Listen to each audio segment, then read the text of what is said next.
kw'isoko. Kw'isoko ni ikiganiro mushikirizwa mukagitegurirwa n'urunani rw'amaradiyo Radio Inzamba agateka kawe, Radio RPA ijwi ry'abanyagihugu na Radio Television Renaissance. Ibitigiri vy'abapfungwa mu mabohero biguma vyiyongera cyane mu Burundi. Ubushikiranganje bw'ubutungane buheruka gushikiriza ko vyagabanutse ku rugero rushimishije, ariko abaharanira agateka kazina muntu bobo bakavuga ko atari vyo. Mu kiganiro kw'isoko tuvuga ivyo bijanye n'amabohero usanga yakira ibitigiri vy'abapfungwa vyigwija karenga gatatu kubo yategerezwa kwakira. Muri kumwe na Emile Nibasumba, ndabahaye ikaze.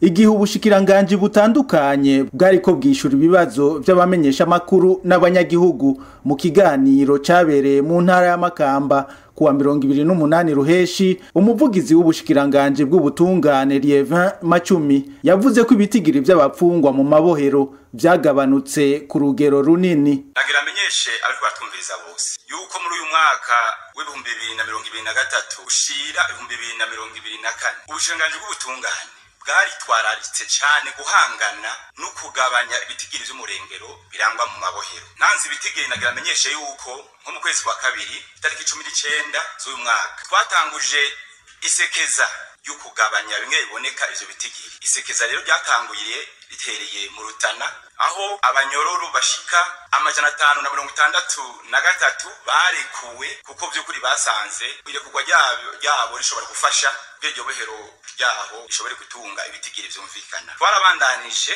turagenda ibubanza haca hari kugwa abanyororo 178. Ntivyahagaririye ngaho, haciye hashigwaho igikorwa, hari umurwi usanzwe ubikora waciye ukwiragira amabohero yose yo mu gihugu. Muri no misi ibitigiri nka byose biko biraboneka bazori kurigwa rimwe. Hari ikindi gikorwa cyakozwe mu bushanganje bw'ubutungane, igikorwa cyo gukinga igwirirana y'ibitigiri vy'umurengera. Muri uyu mwaka haratanzwe intumbero kubashikiriza amanza bose kugira ngo vy'ukuri hageze gupfunga umuntu hapfungwe vy'ukuri uwo babona akwiye kwegerezwa ubutungane. Amajwi y'umuvugizi w'ubushikiranganje bw'ubutungane yatororokanijwe na bagenzi bacu bo muri Television Renaissance. Jean-Claude Ntiburumusi ajejwe igisata cy'ubutungane mwishira hamwe rigwanya gusinzikariza ubuzima kiremwa muntu akati Burundi, we wamenyesha ko ibitigiri by'abapfungwa ahubwo vyiyongereye. Ibiharuro dufite no munsi vyerekana yuko abanyororo babandanije baba benshi, hanyuma ubuzima mu mabohero nabwo bugaca buba bubi cyane, aho abantu bamenga basigaye bafatwa nk'ibikoko. Aha dufatiye ku biharuro nuko mu kwezi kwa mbere k'uyu mwaka wa 2024 amabohero yari arimwo abanyororo barenga 13,750. Mu kwezi kwa gatatu k'uyu mwaka nyene abanyororo bari ku 13,693. Nuno mwaka aho tugeze abanyororo bararenga 13,750. Aha tuvuze ibitigiri byo mu kwezi kwa gatanu. Murumva rero ko kuvuga yuko hari kugabanya abanyororo byo byarabaye ko atari byo dufatiye ku bitigiri, kuko abanyororo n'ubu bacuzuye mu mabohero ku rugero runini cyane. Rumva rero nimba bashobora kubarekura abantu 500 bagaca binjiza kumbure 1000 canke 700 mu mwanya mutoyi, birumvikana ko iyo politiki itazigerwa ishikako.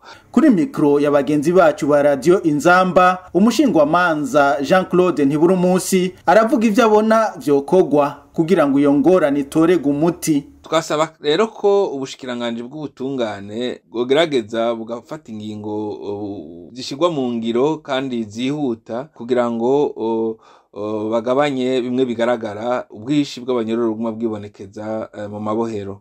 Aha turavuga ibijanye nuko abantu bakurikiranwa ku byaha byo gupfunga bikora igihe atakindi gishoboka, ariko bagafata yuko umuntu akurikiranwa n'ubutungane benshi bokurikiranwa bidegemvya, ntihabe guca bihutira kubapfunga atanga ingo y'ubutungane ihari. tukasaba kandi nuko twama tubivuga yuko boraba ukuntu boshira mu ngiro bisanzwe bitekanijwe mbere n'amategeko mu gitabo mpanavyaha c'u Burundi yuko ibihano vyose batorawe ko ari gupfunga mugabo bokoresha n'ibindi bihano ari nk'ibihano vyo gukoresha ibikorwa vy'iterambere rusangi.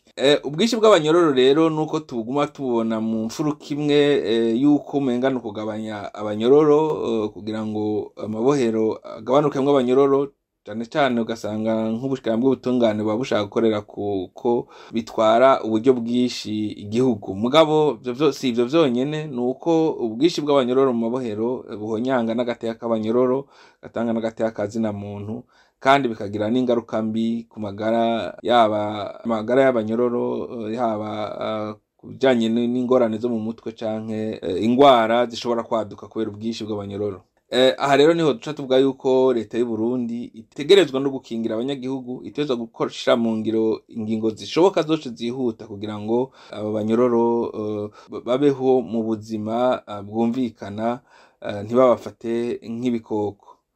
Turasaba rero ko umushikiranganje w'ubutungane yokorana n'amashirahamwe yigenga gishobora kuba gikorera mu Burundi mbere bakareka n'amashirahamwe mpuzamakungu akaza agakora mu Burundi kugira ngo ivyo bikorwa bijanye no kugabanya abanyororo bikorwe neza, bikorwe vyisunze agateka kazina muntu. Harageze yuko ibijanye n'amajambo kuvuga amajambo ariko ataja mu ngiro bihagarara kugira ngo ikivi kigaragare ko kiriko kiratozwa hanyuma abanyororo nabo bagira agahengwe mu buzima bubi babayemo. Aha rero akaba ari naho tugarukirije ikiganiro kw'isoko c'uno munsi. Mwese mwaduteze abiri turabakengurukiye. Kuri mikro mwari kumwe na Emile Nibasumba, naho ubutaha. Cyari ikiganiro kw'isoko.